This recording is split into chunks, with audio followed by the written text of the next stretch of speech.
साथियों नमस्कार। स्वागत है आपका आल्हा उदल के वीर गाथा के इस सीरीज में। कहानी चल रही है घेवा के विवाह की, जिसमें पिछले भाग में आपने जाना कि कैसे सखियों के ताने सुनकर राजकुमारी पहुपति ने अपनी माता चंद्रमुखी से शिकायत की और फिर महाराज निर्भय सिंह ने पंडित को बुलवाकर राजकुमारी के विवाह का टीका लिखवाने का निश्चय किया। यहाँ तक की कहानी आपने पिछले भाग में जाना। अब कहानी में आगे बढ़ें उससे पहले आपसे वही रिक्वेस्ट कि अगर आप हमारे चैनल पर पहली बार आए हैं तो चैनल को सब्सक्राइब करें, वीडियो को लाइक करें और ज्यादा से ज्यादा शेयर करें। अब आते हैं कहानी पर।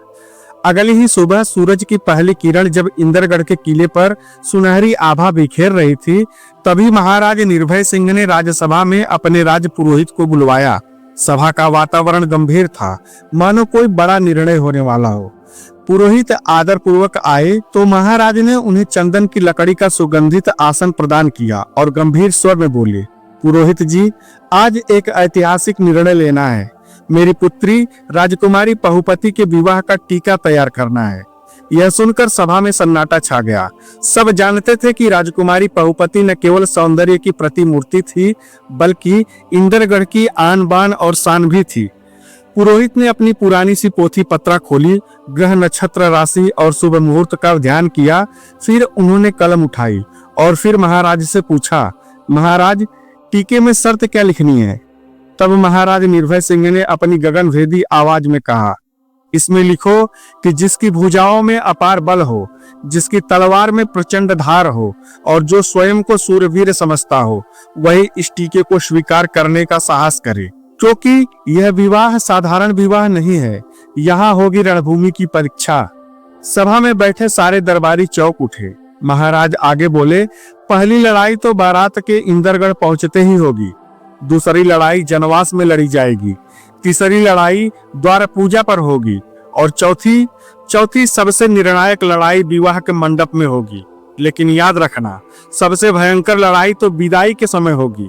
यदि वर इन पांचों अग्नि परीक्षाओं में जीवित बच गया, तभी वह मेरी पुत्री को अपने राज्य ले जाने का अधिकारी होगा। टीके के शर्त को लिखते समय राजपुरोहित के हाथ कांप रहे थे, पर उन्होंने वैसा ही लिखा जैसा महाराज ने कहा। फिर जब वह पूरा पत्र महाराज को पढ़कर सुनाया गया तो दरबारियों की सांसें थम गई, क्योंकि यह कोई विवाह का निमंत्रण नहीं लग रहा था, बल्कि युद्ध का ऐलान प्रतीत हो रहा था। महाराज ने पूरा पत्र सुनने के बाद संतोष से सिर हिलाया और आदेश दिया कि एक छकड़े में हीरे मोती जवाहरात और असीम धन दौलत लाद लो। यह उपहार नहीं, बल्कि शर्त की कीमत होगी। मेरे पुत्र ज्योत सिंह इस टीके के साथ निकलेंगे। उनके साथ एक छोटी सी वीर सैनिक टुकड़ी रहेगी। यह टीका इंद्रगढ़ की शान है। इसे लेकर जाओ, 52 गढ़ों में घूमो। जो सच्चा सूरमा होगा वही इसे स्वीकार करेगा। कायर तो दूर से ही हाथ जोड़कर लौट जाएंगे। फिर अचानक महाराज का स्वर और कठोर हो गया, लेकिन ध्यान रहे, यह टीका कन्नौज मत ले जाना। वहां इस समय ओछी जाति के बनाफर रहते हैं, वही बनाफर जो कभी महोबा के चौहान राजाओं के नौकर थे और अब कन्नौज में चाकरी कर रहे हैं। उन पर मेरा विश्वास नहीं है। महाराज के आदेश का पालन करते हुए राजकुमार ज्योति सिंह, पुरोहित और नेगी और एक सैनिक की छोटी टुकड़ी के साथ उस दिव्य टीका को लेकर इंद्रगढ़ के प्रांगण से निकल पड़े। छकड़ों में गहनों और धन की खनखनाहट थी, तो साथ में गाड़ियों की पहियों की गड़गड़ाहट थी। सूर्य की स्वर्णिम किरणों में चमकती टीके की पेटियां और आगे बढ़ती टुकड़ी मानो पूरे राज्य की गरिमा का प्रतीक थी। सारा इंद्रगढ़ स्तब्ध खड़ा देख रहा था, क्योंकि यह यात्रा मात्र विवाह का निमंत्रण नहीं, बल्कि युद्ध का आमंत्रण भी था। टीका लेकर ये सभी 52 गढ़ के सभी राजाओं के दरबार में पहुंचे। वे राजाओं के सामने विनम्र भाव से टीका प्रस्तुत करते, परंतु आश्चर्य यह थी कि किसी भी राजा ने उस विवाह का टीका स्वीकार नहीं किया। एक एक दरबार से खाली हाथ लौटने के बाद ज्योत सिंह, पंडित और नेगी के चेहरे पर चिंता की रेखाएं गहराने लगी, किंतु इन वीर तिलकहरुओं ने हार नहीं मानी। उन्होंने धूप की झुलसा देने वाली तपिश की परवाह न की, न ही कटीली झाड़ियों की चुभन या रास्ते में आए तूफान और बरसात के कहर को रोड़ा बनने दिया। उनके कदम दृढ़ थे, संकल्प अटल था और माथे पर केवल यही सोच था कि महाराज का काम अधूरा नहीं रहना चाहिए। दिन बीते, रातें गुजरी, परंतु हाथ खाली ही रहे। थके हुए कंधे, धूल से लिपटी देह और मन में असफलता का बोझ लिए ये तिलकारू चलते रहे और अंततः एक दिन उनकी थकान उन्हें कन्नौज के बाग तक ले आई। वह बाग मानो किसी स्वर्ग का टुकड़ा था। हरियाली से लहराते वृक्ष, रंग बिरंगे फूलों की महक और पंछियों की मधुर चहचहाहट, घनी छाया में ठंडी हवाएं उन्हें सहला रही थी। लंबे सफर की थकान ने जैसे उनके पैरों को जकड़ लिया हो। उस बाग की मोहक छटा देखकर वे सब वहीं तंबू लगाकर ठहर गए। वृक्षों की छाया तले बैठकर जब उन्होंने आंखें मूंदी तो मानो सारी थकान धीरे धीरे मिटने लगी और उनके मन में आशा की एक नई किरण जागने लगी। साथियों, यह प्रसंग उस समय का है जब महोबा से निकलकर आल्हा उदल अपनी माता दिवाला के साथ कन्नौज के रिजगिर में निवास कर रहे थे। उस दिन आल्हा का पुत्र वीर इंदल शिकार खेलने के लिए जंगल की ओर निकला हुआ था। उस घने वन में वह घंटों भटकता रहा, परंतु हाथ कोई शिकार न आया। थकान से चूर होकर वह आगे बढ़ा तो वह भी उसी बाग में पहुंच गया जहां उसे एक विशाल बट वृक्ष के नीचे कुछ राजसी व्यक्ति और उनके सैनिक विश्राम करते हुए दिखाई पड़े। इंदल ने आगे बढ़कर पूछा, हे राहगीरों, आप कौन हैं और किस प्रयोजन से इस निर्जन बाग में रुके हैं? तभी उनमें से एक तेजस्वी युवक उठ खड़ा हुआ। वह और कोई नहीं, इंदलगढ़ के महाराज निर्भय सिंह का पुत्र राजकुमार ज्योति सिंह था। उसने आदर पूर्वक उत्तर दिया, वीरवर, मैं इंदलगढ़ का राजकुमार ज्योति सिंह हूँ। अपने पिता के आदेश से अपनी बहन राजकुमारी पहुपति के विवाह का टीका लेकर निकला था, परंतु दुर्भाग्य से पूरे बावनगढ़ में कोई ऐसा सूरवीर नहीं मिला जिसने इस टीके को स्वीकार करने का साहस दिखाया हो। सभी राजाओं और वीरों ने मना कर दिया। इतना कहकर राजकुमार ने टीके की पूरी कथा विस्तार से इंदल को सुना दी। यह सुनकर इंदल की भुजाएं फड़क उठी, उसकी आंखों में ज्वाला भड़क उठी और उसने गर्व से कहा, आश्चर्य है, लगता है धरती वीरों से खाली हो चली है। ऐसा कैसे हो सकता है कि राजकुमारी का टीका बावनगढ़ घूम कर भी अनाथ सा भटक रहा हो।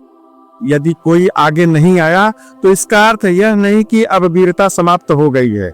इस टीके को उठाने का साहस अभी भी जीवित है। इंदल की वाणी सुनकर राजकुमार ज्योति सिंह और उसके साथी आश्चर्यचकित रह गए। ज्योति सिंह ने कहा, वीरवर, आपके जैसे रणबांकुरे से मिलकर हृदय प्रफुल्लित हो उठा, परंतु यह टीका कोई साधारण नहीं है। जो इसे स्वीकार करेगा उसे पूरे इंदलगढ़ की आंखों में आंख डालकर अपनी शौर्य को सिद्ध करना होगा। आप सोच समझ कर ही वचन दें। इंदल मुस्कुराया। उसकी मुस्कान में आत्मविश्वास की चमक थी।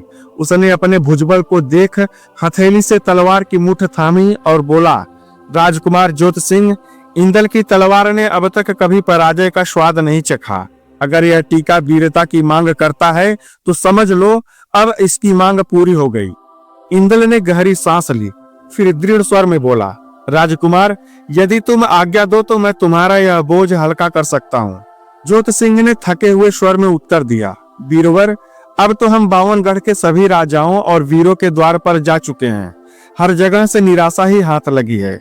बताओ, तुम्हारे मन में कौन सा उपाय है? तब इंदल की आंखों में चमक दौड़ गई। वह तनकर खड़ा हुआ और बोला, राजकुमार, चिंता मत करो। मैं एक ऐसे वीर को जानता हूँ जो रणभूमि में कभी पीठ नहीं दिखाता, जिसकी तलवार शत्रुओं के लिए काल है और जिसका साहस पर्वतों से भी अडिग है। यदि वह इस टीके का भार उठा ले तो समझो राजकुमारी पहुपति के भाग्य का सूरज उदित हो जाएगा। आगे इंदल ने कहा, उसकी आंखों में बिजली की चमक है जो शत्रु के सामने आते ही भय की ज्वाला जला देती है। चेहरे पर तेज, माथे पर लहराता हुआ केसरिया बाना और कमर में बंधी तलवार उसकी पहचान है। तलवार चलाने की उसकी कला अद्भुत है। तलवार उसके हाथों में कोई साधारण अस्त्र न होकर मानो नृत्य करती हुई मृत्यु का संदेश देती है। उसके एक ही वार में शत्रु का कवच चूर हो जाता है और दुश्मन भय से पीछे हट जाते हैं। रणभूमि में उसका एक ही धर्म है, पीछे कभी न हटना। चाहे सामने हजारों की सेना हो, चाहे दुश्मन हाथी घोड़ों पर क्यों न सवार हो, वह अकेला अपने साहस से सबका सामना करता है। उसका हर कदम रणभूमि को थर्रा देता है। उसके अदम्य साहस का ही परिणाम है कि साथी उसकी पीठ देखकर उत्साह से भर जाते हैं और शत्रु उसकी गर्जना सुनकर ही विचलित हो उठते हैं। वह मानता है कि भाले टूट जाए, ढाल चूर हो जाए, प्राण भले चले जाए, किंतु रणभूमि से पीठ दिखाना उसके कुल के मर्यादा के विरुद्ध है। इंदल की बात सुनकर जोत सिंह, पंडित और नेगी की आंखों में एक आशा की किरण चमक उठी। तब राजकुमार जोत सिंह ने इंदल से कहा कि अरे भाई, उसका नाम और पता भी बताओगे या उसकी वीरता का बखान ही करते रहोगे? तब इंदल ने बताया कि उस वीर का नाम है ढेवा तिवारी, महोबा के ढेवा तिवारी, जो इस समय रिजगीर में है। आप लोग मेरे साथ चलो, आपका संकल्प अवश्य पूरा होगा। तब राजकुमार जोत सिंह ने गंभीर परंतु उदासी भरे स्वर में कहा, वीर इंदल, महोबा के बनाफर ओछी जाति के माने जाते हैं। आज वे कन्नौज में निवास कर रहे हैं और इसी कारण मेरे पिता ने वहां जाने से स्पष्ट मना कर दिया है। यह सुनते ही इंदल का चेहरा क्रोध से लाल हो उठा। उसकी आंखों में अंगारे दहकने लगे। वह गरज कर बोला, राजकुमार, क्या कहा? ओछी जाति? तुम्हारी यह संकीर्ण सोच तुम्हारे कुल के गौरव को डुबो देगी। और हाँ, अब तो तुम्हें यह टीका चाचा ढेवा को चढ़ाना ही होगा, चाहे राजी खुशी से या फिर मेरे भुजबल के बल पर यह टीका अब यहाँ से वापस लौटने वाला नहीं है। इंदल की यह चुनौती सुनकर राजकुमार जोत सिंह का भी रक्त उबाल मारने लगा। उसने तलवार की मुठ पर हाथ रखकर तैस में कहा, अरे ज्यादा बकवास मत कर, चुपचाप यहाँ से चले जाओ, वरना यही बाघ तेरे सर को धड़ से अलग होते देखेगी। बात बात में बात बिगड़ गई। क्षण भर में दोनों ओर से तलवारें म्यान से बाहर आ गई। पहले तो राजकुमार के सैनिक आगे बढ़े, परंतु इंदल के प्रचंड युद्ध कौशल के सामने वे टिक न सके और देखते ही देखते भूमि पर गिर पड़े। अब दोनों वीर रणभूमि में आमने सामने खड़े थे। जोत सिंह के नेत्रों में कुल गौरव की ज्वाला धधक रही थी और इंदल की भुजाओं में बनाफरों का अपराजेय साहस। तलवारें खींचते ही बाग में गूंज उठी। पहला वार ज्योति सिंह ने किया। उसकी तलवार बिजली की तरह चमकी और सीधी इंदल की ओर बढ़ी। इंदल ने फुर्ती से अपनी ढाल आगे कर दी। टंकार ऐसी हुई मानो आसमान में बादल गड़गड़ा रहे हो। इंदल ने प्रत्युत्तर में घोड़े को आगे बढ़ाया और अपनी तलवार का लंबा घेरा खींचकर ज्योति सिंह पर वार किया। ज्योति सिंह तुरंत झुक गया, पर उसकी पगड़ी का एक कोना कटकर धरती पर गिर पड़ा। यह देखकर सैनिकों की आंखें चौधिया गई। अब दोनों ओर से वार पर वार होने लगे। तलवारें टकराती तो चिंगारियां उड़ती और हर चोट धरती को हिला देती। ज्योति सिंह के वार में राजसी अहंकार था, तो इंदल के वारों में अपार अनुभव और रणकला थी। कभी ज्योति सिंह इंदल को घेरने की चेष्टा करता तो इंदल अपने घोड़े की गति बदलकर उसकी तलवार को हवा में भटका देता। कभी इंदल का तेज वार ज्योति सिंह की ढाल चीरकर उसके हाथों को झंझना देता। युद्ध इतना भयंकर था कि वृक्षों पर बैठे पंछी भय से उड़ गए और पास खड़े सैनिक सांस रोककर यह लड़ाई देखने लगे। आखिरकार इंदल ने अपनी पूरी शक्ति जुटाई, तलवार को ऊंचा उठाया और गर्जना की, ले, यह वार है बनाफरों के शपथ का। उसके प्रचंड प्रहार से ज्योति सिंह का कवच चटक गया और वह घोड़े से नीचे गिर पड़ा। धरती पर गिरते ही उसके सैनिक भागकर उसे संभालने आए। तब तक इंदल ने घोड़े की लगाम खींची और सिंहनाद किया और घोड़े से कूदकर ज्योति सिंह के सीने पर सवार हो गया और अपनी तलवार उसके गले पर रखकर कहा, अब बताओ राजकुमार, क्या यह टीका वापस जाएगा या ढेवा को चढ़ेगा? वन के सन्नाटे में इंदल की आवाज गूंज उठी। इंदल ने ज्योति सिंह को बंदी बना लिया और तलवार की नोक पर सबको साथ लेकर रिजगीर की ओर चल पड़ा। ज्योति सिंह घायल अवस्था में था, पर वह समझ गया था कि उसके सामने कोई साधारण योद्धा नहीं, बल्कि वीरता का साक्षात प्रतिबिंब खड़ा है। साथियों, अब क्या होगा? क्या इंदरगढ़ की राजकुमारी के विवाह का टीका ढेवा को चढ़ाया जाएगा या ज्योति सिंह को छुड़ाने कोई और आएगा? जानने के लिए हमारे साथ बने रहें। हमारे चैनल हिंदीवादी ज्ञान को सब्सक्राइब करें, वीडियो को लाइक करें और ज्यादा से ज्यादा शेयर करें।